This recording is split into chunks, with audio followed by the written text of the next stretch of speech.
Hermanos, por diversas razones, yo tomé la decisión de cambiar mi plan de predicación en la mañana.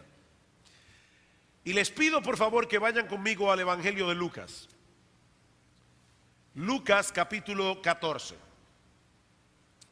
Lucas capítulo 14 y vamos a leer a partir del versículo 15. Dice así la palabra de Dios. Oyendo esto, uno de los que estaban sentados con él a la mesa le dijo: bienaventurado el que coma pan en el reino de Dios. Entonces Jesús le dijo: un hombre hizo una gran cena y convidó a muchos.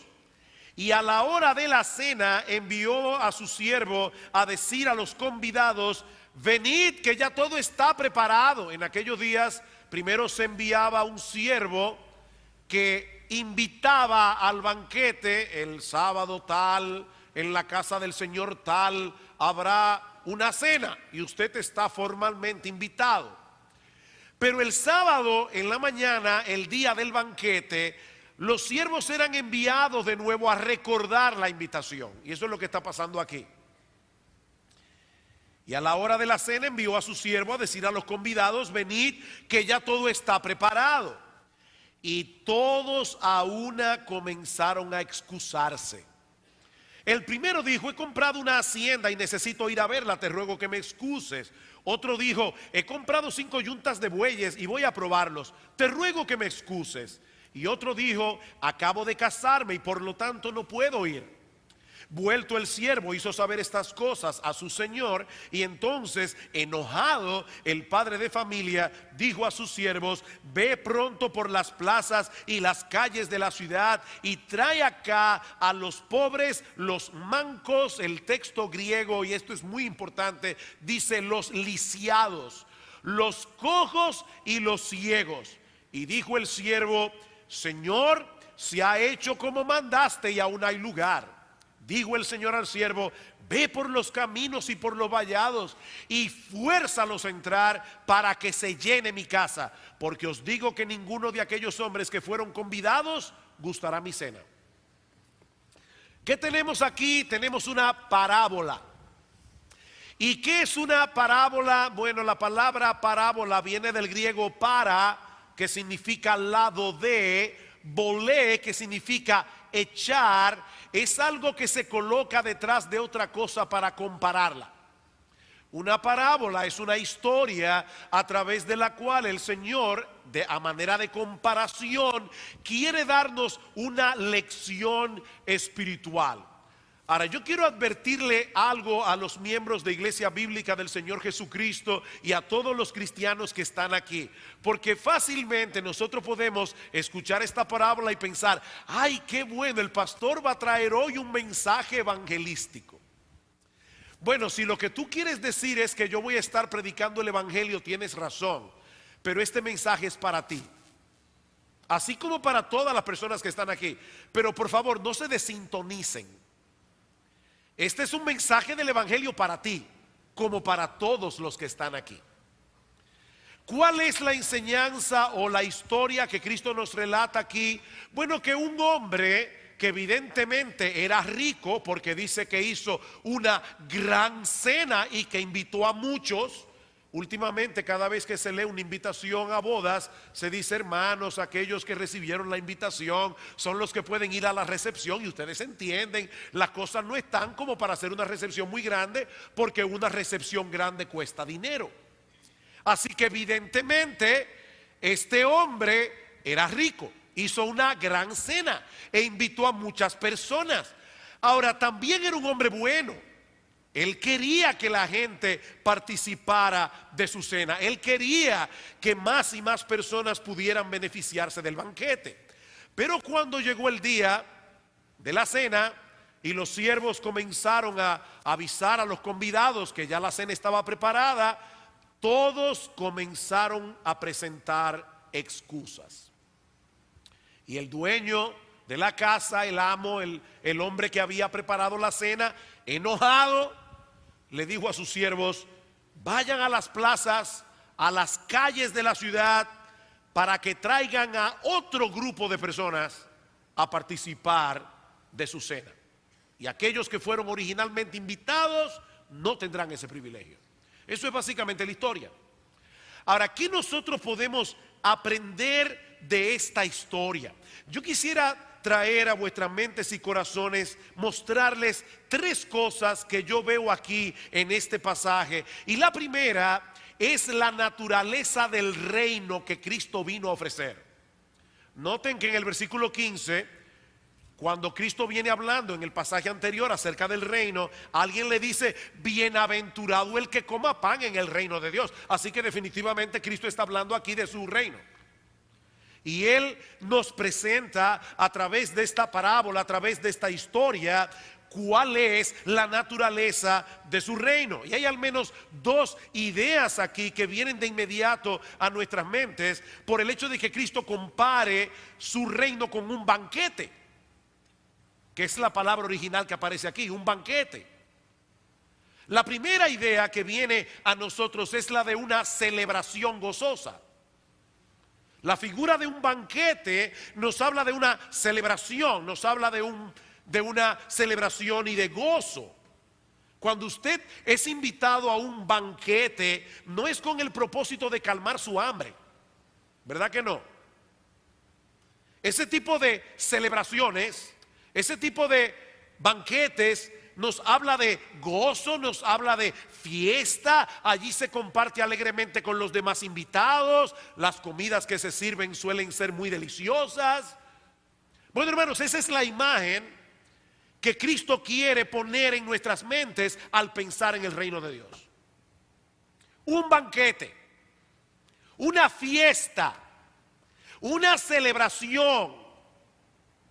El salmista David lo describe de esta manera: cuán preciosa, oh Dios, es tu misericordia. Por eso los hijos de los hombres se amparan bajo la sombra de tus alas. Y escuchen otra vez la idea del banquete: serán completamente saciados de la grosura de tu casa. Tú los abrevarás con el torrente de tus delicias. No un chorrito, el torrente de tus delicias, porque contigo está el manantial de la vida, en tu luz veremos la luz.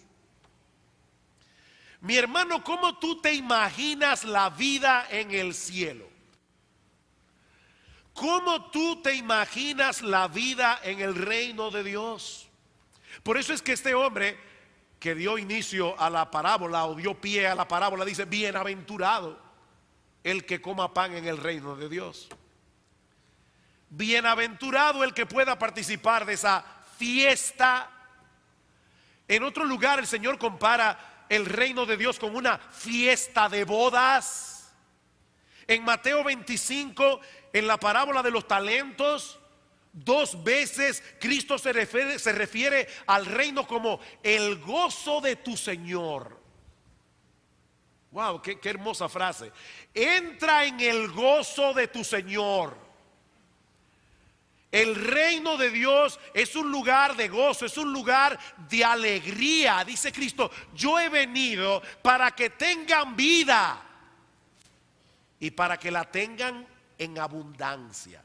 Si yo sé que hay cristianos que parece que están medio vivos o medio muertos, no sé exactamente cómo describirlos, pero no es por culpa del cristianismo, es por culpa de su cristianismo, porque ellos no están disfrutando a Cristo y la salvación que hay en Cristo como deberían hacerlo. Muchas personas no pueden imaginarse el reino de los cielos como un lugar lleno de gozo y de alegría. No pueden. Y por eso mismo la idea de ir al cielo no les apela, para nada. Como hemos dicho otras veces, hay personas que se imaginan el cielo como un culto interminable, en el que tenemos que estar sentados quietecitos por los siglos de los siglos. Bueno, honestamente yo no estoy muy seguro de que yo quisiera estar en un sitio así. Quizá en cuerpo glorificado, pero no es la idea que yo tengo del cielo. Mis hermanos, esa no es la imagen que la Biblia nos da del cielo. El cielo será una fiesta. Será un lugar donde el gozo y la alegría no tendrán fin. Y yo creo que por eso es que necesitamos un cuerpo glorificado. ¿A usted no le ha pasado que ha estado en una situación donde hay tanta felicidad que después le duele la cabeza? A mí me ha pasado. Este cuerpo no aguanta eso. No aguanta tanta felicidad, no aguanta tanto gozo. De hecho, a mí me pasa que si me río mucho me duele hasta la mandíbula.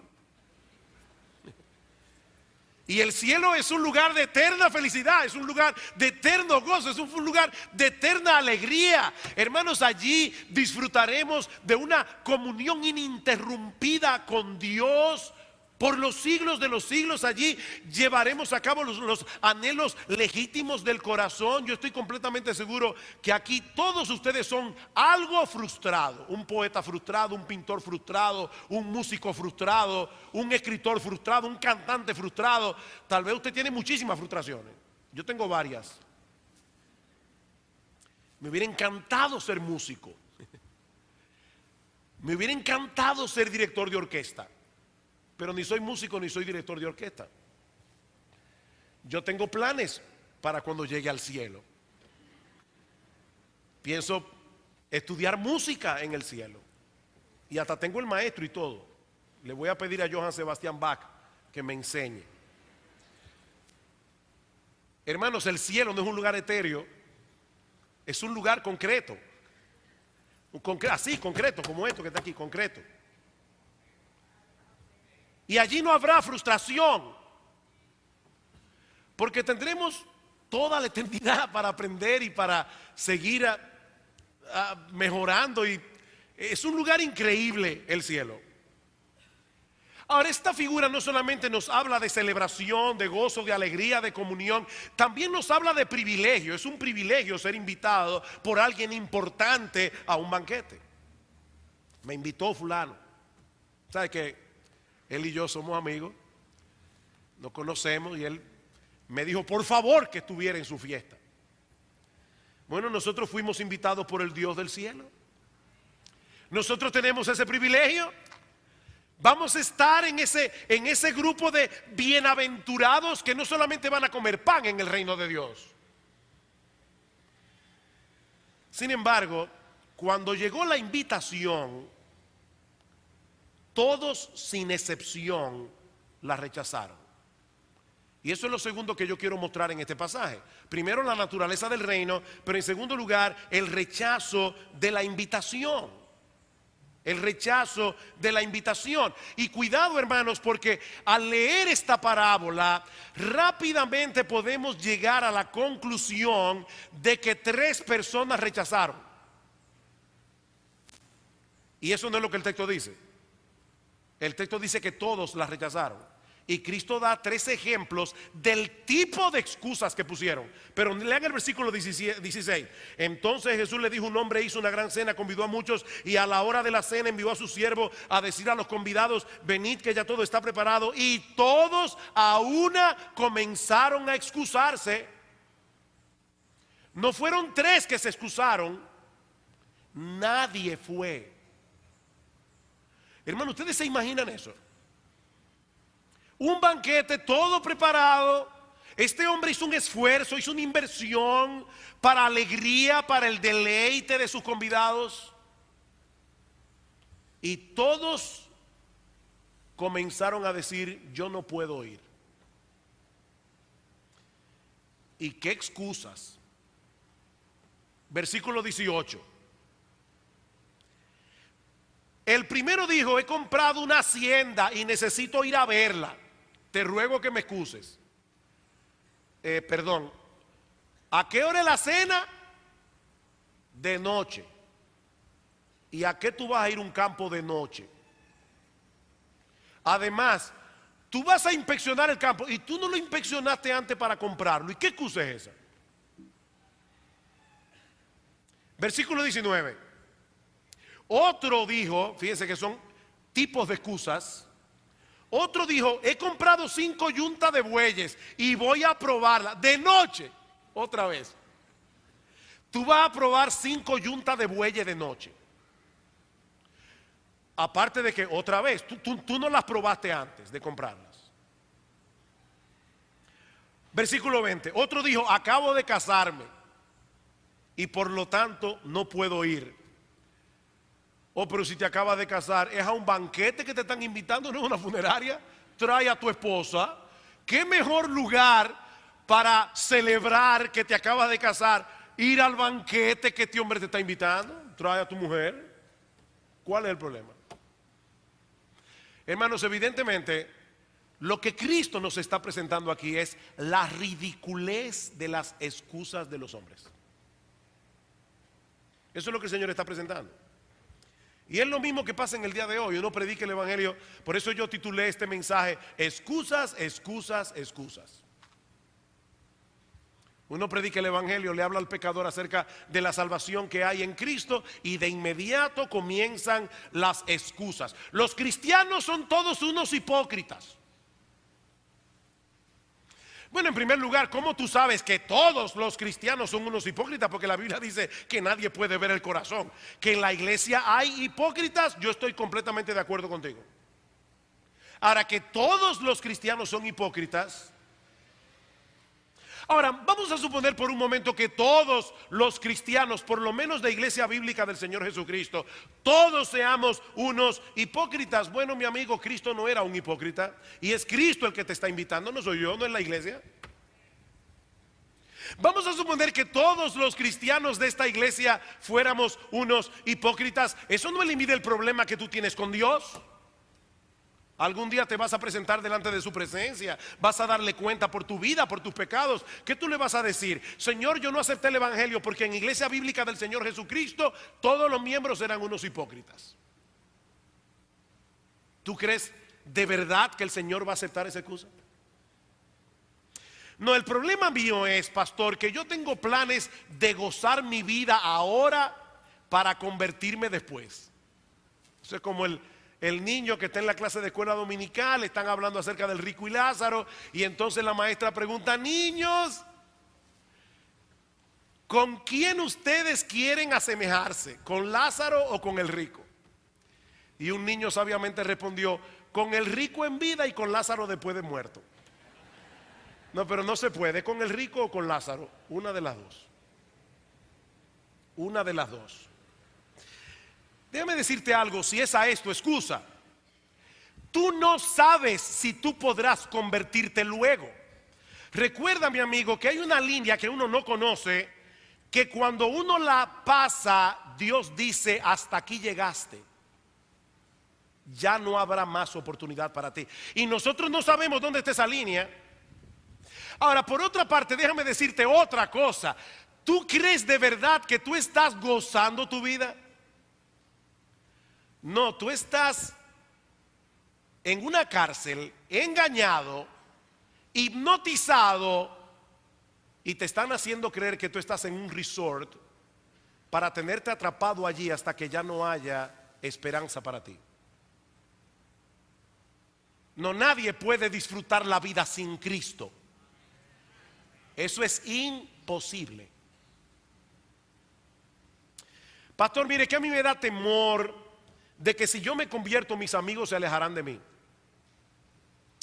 Bueno, si tus amigos se alejan de ti, entonces no eran tus amigos. No eran tan buenos después de todo. Pero por otra parte, ¿qué sucederá cuando tengas que enfrentar la justicia de Dios? Porque tus amigos no van a estar allí para ayudarte. Por eso es que Cristo dice en Mateo capítulo 10, versículo 28: no le teman a los que pueden matar el cuerpo, mas el alma no pueden matar. Temed más bien a aquel que puede destruir tu cuerpo y tu alma en el infierno. Y en Apocalipsis capítulo 21, versículo 8, hablando del infierno, dice: mas los cobardes e incrédulos, los abominables y homicidas, los fornicarios y hechiceros, los idólatras y todos los mentirosos tendrán su parte en el lago que arde con fuego y azufre, que es la muerte segunda. Y los primeros de la lista son los cobardes e incrédulos. Pastor, ¿y si yo no soy uno de los elegidos? Wow, qué teológica la excusa. Esta es la mejor excusa de todas. Pastor, mire, tal vez yo no soy de los escogidos. El problema es que nadie sabrá si es uno de los escogidos hasta que venga Cristo.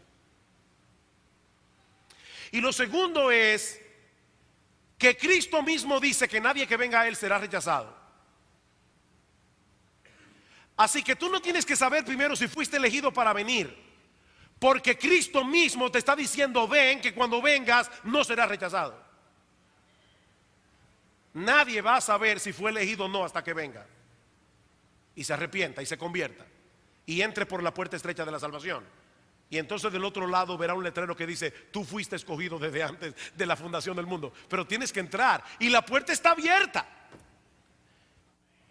Créeme que cuando vayas a la puerta estrecha, nadie va a estar con una lista diciendo: no, tu nombre no está aquí, lo lamento mucho. El que a mí viene, yo no lo echo fuera. Cristo hizo esa promesa. Además de que todos tienen la obligación de venir. Pablo dijo en su discurso de Atenas, Hechos 17:30, ahora Dios manda a todos los hombres en todo lugar que se arrepientan. De manera que ninguna excusa es aceptable delante del Señor. Esa es la enseñanza de esta parábola, versículo 21. Vuelto el siervo, hizo saber estas cosas a su señor, y entonces enojado el padre de familia. Enojado, él no aceptó la excusa.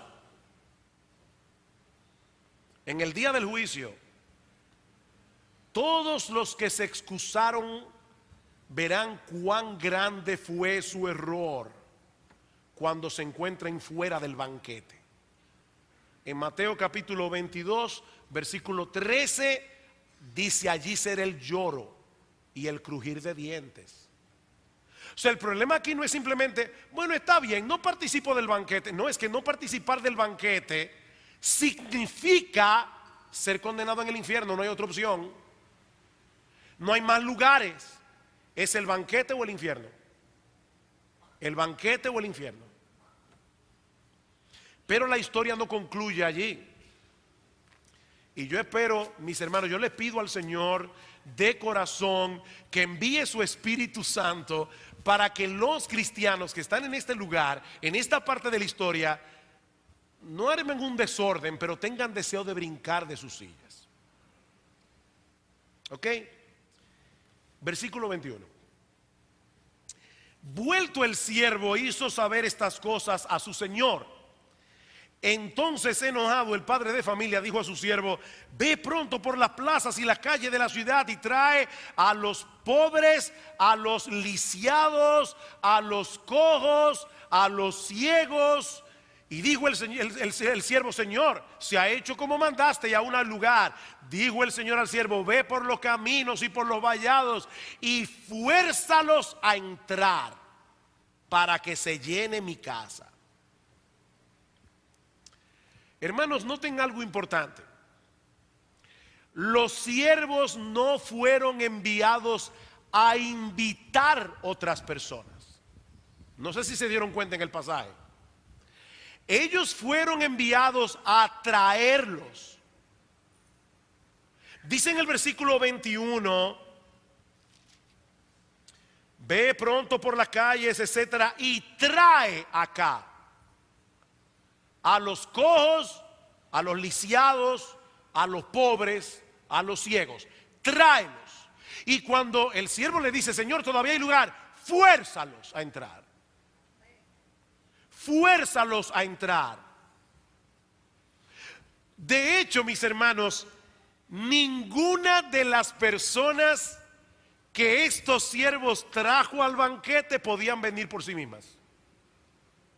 Los pobres. En aquella cultura, un pobre nunca se sentiría bienvenido en la casa de un hombre rico. Más aún, probablemente no iba a tomar en serio la invitación porque no se lo iba a creer. Y los demás, los lisiados, no podían caminar. Los cojos, los ciegos, ¿cómo llegaron al banquete? ¿Cómo llegaron al banquete? Hermanos, no era suficiente que los siervos del hombre rico llamaran a estas personas a participar del banquete, porque de haberse limitado a invitarlos, ¿saben qué? Ellos tampoco habrían ido. había que traerlos personalmente. Mis hermanos, ¿qué es lo que el Señor nos está enseñando aquí? Lo mismo que enseñó en otra ocasión a los judíos en el capítulo 5 del Evangelio de Juan. Juan capítulo 5, versículo 40. Luego de haber dicho, escudriñad las escrituras porque a vosotros os parece que en ellas tenéis la vida eterna y ellas son las que dan testimonio de mí, dice el Señor, y no queréis venir a mí para que tengáis vida. ¿Cuál es el problema? ¿Por qué todas esas excusas? Porque el hombre no quiere venir a Cristo. Pero ¿por qué el hombre no quiere venir a Cristo? Porque está muerto. Noten otra vez el texto. No queréis venir a mí para que tengáis ¿qué? Vida. Nadie tiene vida a menos que venga a Cristo. Pero no quiere venir a Cristo porque no tiene vida. Qué paradójico. Todos los hombres sin Cristo están muertos. El Señor fue muy claro en el huerto del Edén cuando le dijo a Adán y Eva: de todo árbol del huerto podrás comer, mas del árbol de la ciencia del bien y del mal no comerás, porque el día que de él comieres ciertamente morirás. Y el texto hebreo dice: muriendo morirás. ¿Murieron físicamente Adán y Eva ese día? No, pero murieron en varios sentidos. En primer lugar, murieron legalmente. Murieron legalmente en el mismo instante en que Adán y Eva comieron del fruto prohibido. En ese mismo momento fueron condenados a muerte, con una sentencia pendiente. Aquí en este país no hay condena de muerte, lamentablemente, no hay pena capital. Pero saben que en esos países donde hay pena capital, cuando una persona ya es condenada por un juez, inmediatamente se pronuncia la sentencia. Ese individuo es un muerto en vida. Él no puede votar, él no puede heredar, él no puede firmar ningún papel legal. Ante los ojos del Estado ya él está muerto. Y lo que la Biblia dice es que el pecador ya está muerto. El pecador ya tiene una sentencia de muerte sobre él. Por eso es que dice en Juan capítulo 3 versículo 18: el que en él cree no es condenado, pero el que no cree ya ha sido condenado, porque no ha creído en el nombre del unigénito Hijo de Dios. No es que va a ser condenado, es que ya ha sido condenado. Así que el pecador está muerto legalmente delante de Dios, no tiene derechos. Es una persona que está físicamente viva, pero esperando su sentencia. Pero en segundo lugar, el hombre también está muerto espiritualmente. Espiritualmente, en el momento que Adán y Eva pecaron, su mente, su voluntad, sus afectos quedaron imposibilitados de tornarse a Dios naturalmente. El hombre natural, 1 Corintios capítulo 2 versículo 14, no recibe las cosas que son del Espíritu de Dios, no las puede entender. El hombre por sí mismo no se va a inclinar hacia Dios. Y por último, el hombre también tiene sobre su cabeza una muerte eterna, porque será condenado eternamente en el infierno a estar separado de Dios por los siglos de los siglos. El pecador está muerto, y un muerto no puede aceptar la invitación a un banquete. Alguien puede pensar que si esa es la condición del pecador, entonces nosotros somos criaturas inocentes en manos de un Dios cruel que nos está pidiendo que hagamos algo que Él sabe de antemano que nosotros no podemos hacer. Eso es lo que parece, ¿verdad? Oye, pero ¿qué Dios más cruel? O sea, Dios le está diciendo al pecador: vengan y disfruten del banquete, cuando Él sabe de antemano que Él está en el cementerio hablándole a un grupo de muertos que no pueden aceptar su invitación. ¿Y qué Dios es ese? Lo que pasa es que la impotencia de la que estamos hablando aquí es una impotencia muy particular. Yo lo he dicho otras veces, si yo le pido a un niño de 5 años que salte una verja de 2 metros, o de lo contrario yo lo voy a castigar severamente, yo estaría siendo cruel, porque ese niño no tiene la capacidad física de dar ese salto. Eso es cruel. Pero ese no es el tipo de impotencia de la que estamos hablando aquí. Déjenme ilustrárselo de esta manera. Imagínense, lo que voy a decir es cruel, que tú le dices a una madre que tiene a su niño de 5 meses cargado en el brazo: apuñala a tu hijo, métele un puñal en el corazón, mátalo. Esa madre te va a decir: yo no puedo hacer eso, ¿verdad que sí? Que tú no puedes hacer eso. Claro que tú puedes. Mira, el cuerpo del niño es muy débil todavía. Tú tienes la fuerza física para apuñalearlo. Y créeme, el niño no se va a defender. Claro que tú puedes apuñalearlo. ¿Qué te va a decir la madre? No, yo no puedo. Ella físicamente puede, pero no puede. Este es otro tipo de impotencia, ¿verdad que sí? Es una impotencia moral. Esa es la impotencia del pecador. No es una impotencia física. Es la impotencia del individuo que me odia con todas las fuerzas de su corazón. Un individuo que quiere verme muerto, y yo voy a su casa y le digo: por favor, me estoy muriendo de hambre, dame un plato de comida. Y él me dice: yo no te lo puedo dar porque te odio con cada fibra de mi ser. Es otro tipo de impotencia. La razón por la que el pecador no quiere venir a Cristo es una impotencia moral que lo hace más culpable. Es porque él no quiere a Dios. Es porque él quiere seguir en su pecado. Es porque él no ama a Jesús.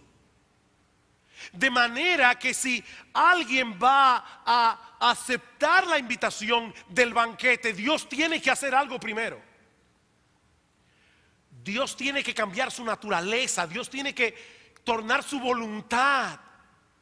Por eso es que dice en Filipenses capítulo 2, versículo 12 al 13, que Dios es el que en vosotros produce el querer como el hacer por su buena voluntad. Dios tiene que hacer algo primero. Dios no nos fuerza desde afuera para que entremos en su banquete. Dios nos transforma desde dentro, cambiando nuestra naturaleza, libertándonos de la esclavitud del pecado. Pero ¿saben para qué? Para hacernos más libres.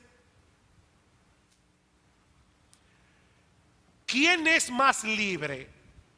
¿Un adicto a las drogas o alguien que ha sido librado de su adicción? ¿Quién es más libre? Bueno, lo que hace Dios es que nos libra de nuestra adicción al pecado. Y cuando Dios hace esa obra interna en la naturaleza, el pecador libremente acepta a Cristo y acepta la invitación. Es de esa manera que nosotros somos llevados al banquete. Por eso más adelante en Juan capítulo 6 dice en el versículo 44: ninguno puede venir a mí si el Padre que me envió no le trajere. Ninguno, hermano, puede venir a mí. Esta es la parábola, esta es la explicación. Permítanme traer ahora 2 aplicaciones. A los creyentes que están aquí, hermanos, nosotros no somos mejores que nadie. Nosotros éramos esos pobres, lisiados, cojos, ciegos, que de ninguna manera hubiésemos podido participar del banquete.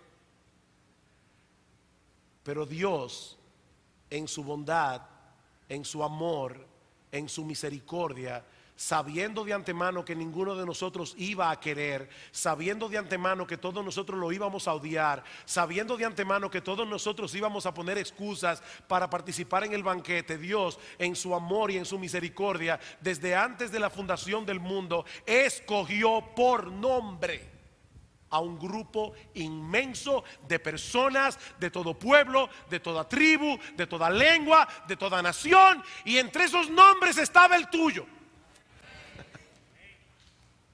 ¡Wow! O sea, Dios en la eternidad, Dios dijo: yo quiero que Sugel Michelén sea salvo.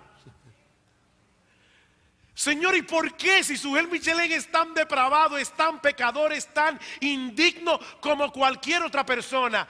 Por el puro afecto de mi voluntad.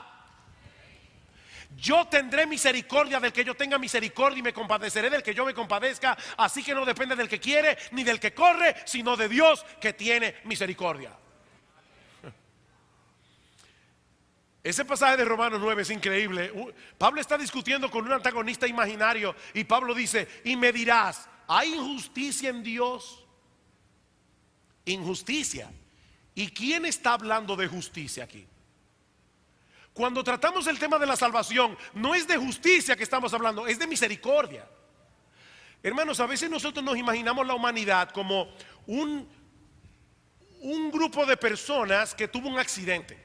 Venían dos autobuses, chocaron en una intersección, están todos graves, y vino un médico que tiene la pericia y tiene el tiempo para salvarle la vida a todos, y dijo: no, pero mira, yo voy a salvar a este y a este no, a este y a este no. Él se pone a jugar con una margarita. Me quiere, no me quiere, me quiere, no me quiere. Yo voy a salvar a lo más bonito. Este bien, salvo. A este lo voy a dejar muy feo, que se muera. Pero eso no fue lo que hizo Dios. Dios no llegó a la escena de un accidente. Dios llegó a un tribunal donde se estaba juzgando a un grupo de asesinos en serie.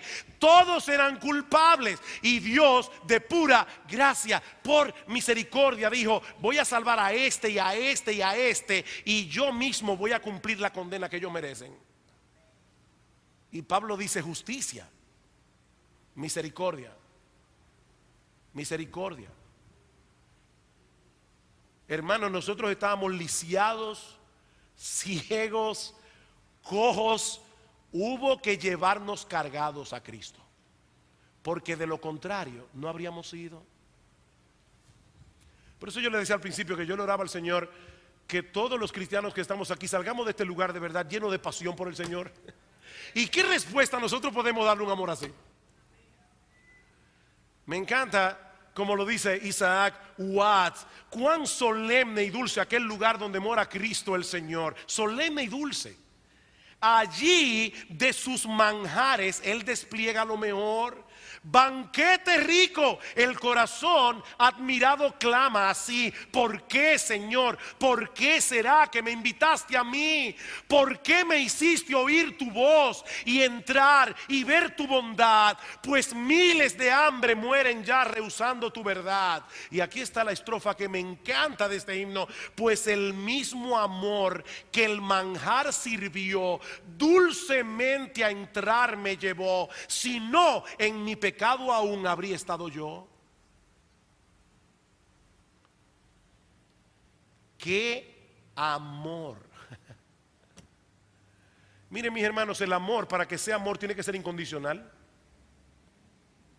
El amor que es condicional dejó de ser amor para convertirse en un negocio. El amor de Dios es incondicional. Él dijo: yo te voy a amar aunque yo sé que tú no me vas a amar, pero te voy a amar lo suficiente como para hacer que tu corazón me ame. Voy a cambiar tu naturaleza para que me escojas libremente. Te voy a librar de la adicción del pecado para que vengas al banquete. Mira, mi hermano, yo no sé por lo que tú estás pasando en este momento, pero a nosotros al final nos espera un banquete. Y nosotros podemos desde ahora comenzar a disfrutar de ese banquete por la fe. Ahora, si tú estás aquí sin Cristo, nosotros hemos visto ya que el pecador es culpable por no querer venir. Es una impotencia culpable. Pero esa no es toda la historia. Noten una vez más el texto de Juan 5:40. No queréis venir a mí para que tengáis vida. Todo aquel que viene a Cristo vivirá. Yo sé que esto parece una contradicción. El pecador no quiere ni puede venir porque está muerto, pero aún así se le invita a venir para que tenga vida. ¿Cómo es eso? Muy simple. Digo, simple de decir, simple no es. Hermanos, déjenme hacerles una pregunta. Cuando Lázaro estaba en su tumba, ¿Lázaro podía escuchar la voz de Jesús? No, él estaba muerto. Pero la voz de Jesús es una voz poderosa. Y cuando Jesús dijo, Lázaro, ven fuera, su voz le dio vida y la capacidad de salir.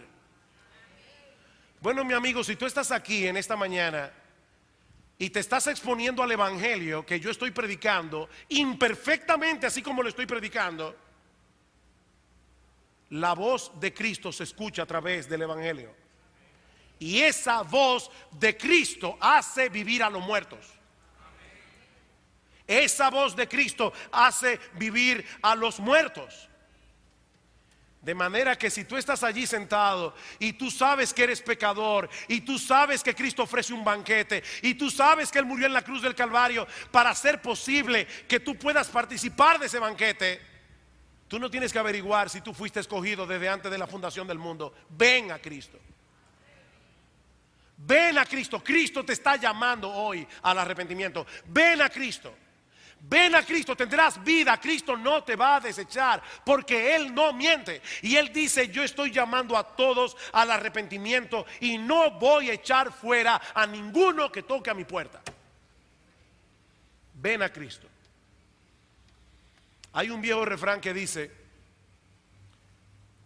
desde que se inventaron las excusas, nadie queda mal. Ese refrán no se aplica aquí. Porque tú no vas a poder inventar ninguna excusa y en el día del juicio quedar bien. Ven a Cristo. Ven a Cristo. Pecador, ven a Cristo. Ven a Cristo hoy. Ven a Cristo ahora. Allí donde estás sentado, pídele a Cristo que te perdone. Pídele a Cristo que transforme tu corazón. Pídele a Cristo que tenga misericordia de ti. Pídele a Cristo. El que a mí viene, yo no lo echo fuera.